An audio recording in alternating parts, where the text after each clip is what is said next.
Hi there, my name is Alicia Rayner, and today I will be presenting on what goes on behind the doors of consumer capitalism, specifically examining the unethical measures that take place in the manufacturing and production of products in Foxconn factories for brands of both Apple and Amazon. To begin, I would like to state a few questions that I hope will be answered by the end of this presentation. Generally speaking, consumers continually desire for more goods, but why? How does specifically Foxconn adhere to a contemporary capitalist world order? Is it due to paying laborers less for a higher profit margin?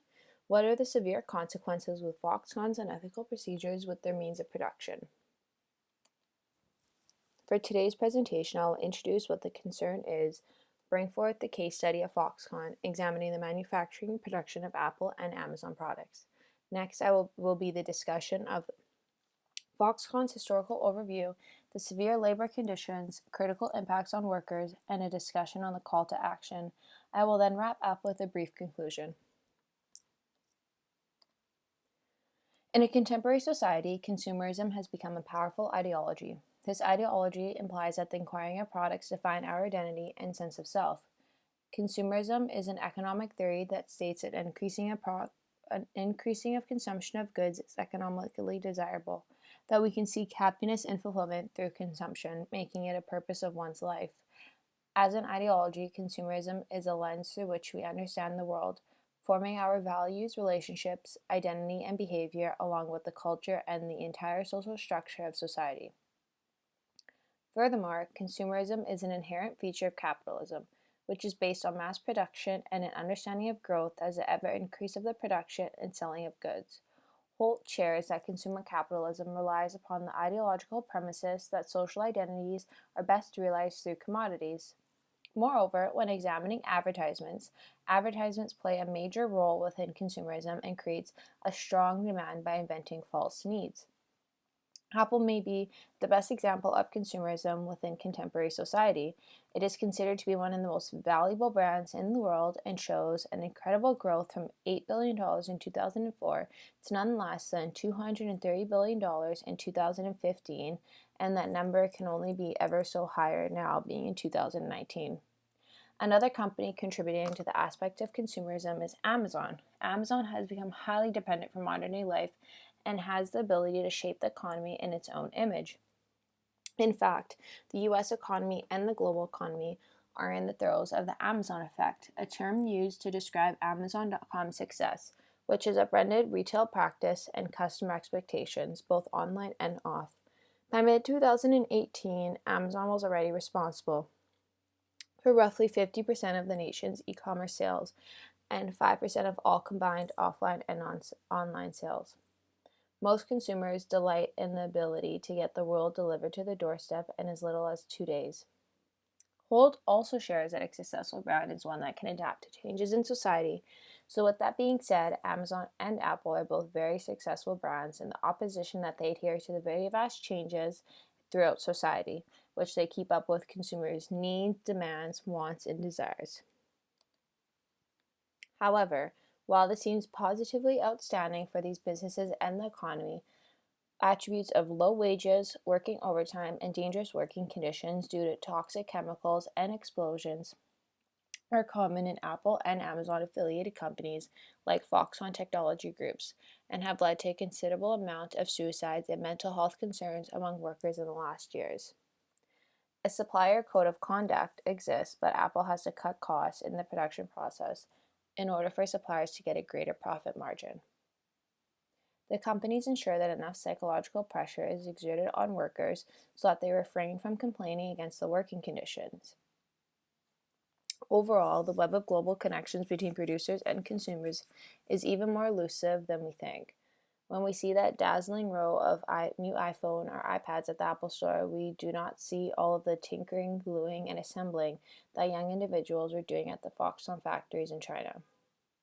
With consumers being extremely consumed and continuing to want and desire all the top-notch products that are seen through various advertisements, no one truly knows or understands what goes behind the assembly and manufacturing of their brand new iPhone or Echo Dot, along or even with their products being distributed to them in the matter of just 2 days. So with that being said, let's get into today's case study. Today's case study will be examining Foxconn, and Foxconn is the world's largest electronics manufacturer who are well known for manufacturing and assembling Apple iPhone products and iPads, and recently for manufacturing Amazon's electronics, the Echo Dot and Kindle. Foxconn, also known as Hon-Hai Precision Industry & Co., was founded by Terry Gu and is the world's largest contract maker of electronics with exactly 12 factories across the mainland of China. Foxconn is the single largest employer in mainland China with a rough estimate of 1.3 million people on its payroll. Worldwide, among corporations, only Walmart and McDonald's employ more.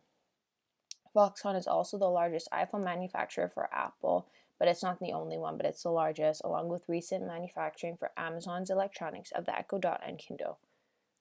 Terry Gu has stated in recent news articles that the company is planning to build an expansion of a $10 billion plant in Wisconsin to make liquid crystal display panels, or LCDs, which is hoping to create an estimate of 13,000 jobs. This expansion to the U.S. will or can bring Foxconn closer to its biggest market yet. However, this Wisconsin deal is still going back and forth, and nothing is set in stone, but it may be one of the major talking points in the lead up to the 2020 U.S. presidential elections. Next, I would like to show a brief clip of the insider view of one of Foxconn's factory that showcases the unethical and horrible labor procedures that take place to assemble and manufacture various electronics.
Foxconn Industry keeps their employees in overcrowded dormitories run by military-like security forces. Employees work excessive hours with low pay, often with no compensation for overtime, which the company claims is done voluntarily. Monthly wage for Foxconn employees is roughly $390 a month.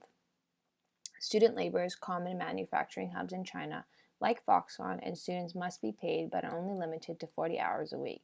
In fact, Foxconn brings upon many student interns who work large amounts of overtime, in fact, which violates and breaks Chinese overtime laws.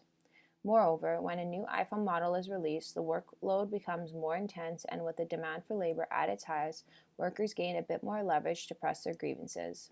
Employees are required to work within an assembly line among hundreds of people who build, inspect, clean, test, and package each individual device, which can add up to about 600 to 700 iPhones a day. This becomes very repetitive and hard on the employees.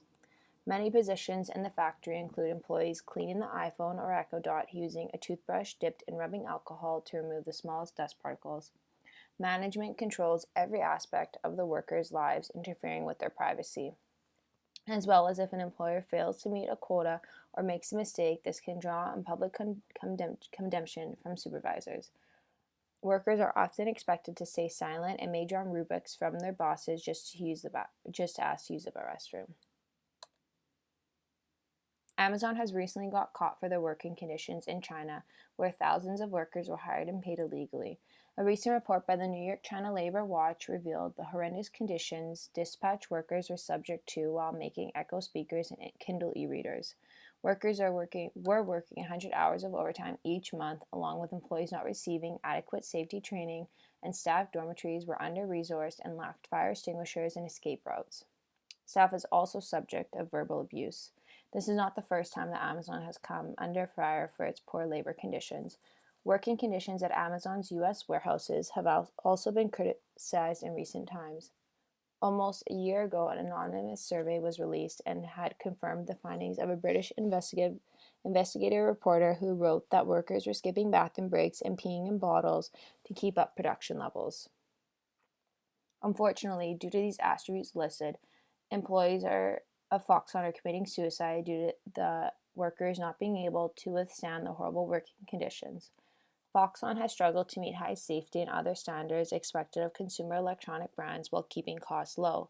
In 2010, assembly line workers began killing themselves while manufacturing products for Apple. Worker after worker threw themselves off the towering dorm buildings, sometimes in broad daylight, in tragic displays of desperation and in protest at the work conditions inside. There were 18 reported suicide attempts that year alone and 14 confirmed deaths within the same year. 20 more workers were talked down by Foxconn officials. This great epidemic caused a grand media sensation. Foxconn was faced with allegations of forcing its workers to endure sweatshop conditions in the house of the iPhone. Suicide notes and survivors told of immense stress, long workdays, and harsh managers who were prone to humiliate workers for mistakes, of unfair fines, and unkept promises of benefits. Apple CEO Steve Jobs responded to this allegation, stating, quote unquote, that we are on top of this. Foxconn is not a sweatshop, it is a factory, but my gosh, they have restaurants and movie theaters, but it is a factory. But they have had some suicides and attempted suicides, and they have 400,000 people within the one building. The rate is under what the U.S. rate is, but it's still troubling. Another suicide was docked a year ago in the making of the iPhone X, who jumped from the window of one of the Foxconn factories. As one can see, Foxconn's electronic factory subsides horrible labor procedures and working conditions, which ultimately leaves employees to take their own lives just to make an iPhone or the Echo Dot.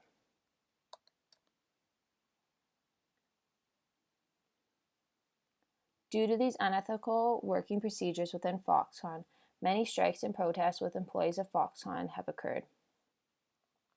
In January of 2012 was Foxconn's first protest, where a group of 150 workers in a factory in Wuhan protested against working conditions by standing on the roof of the factory building and threatening to commit suicide. Following this was multiple strikes of Foxconn employees demanding higher wages and better benefits. Just recently, there was hundreds of temporary Foxconn workers who rallied in central China over the non-payment of wages by recruitment agencies.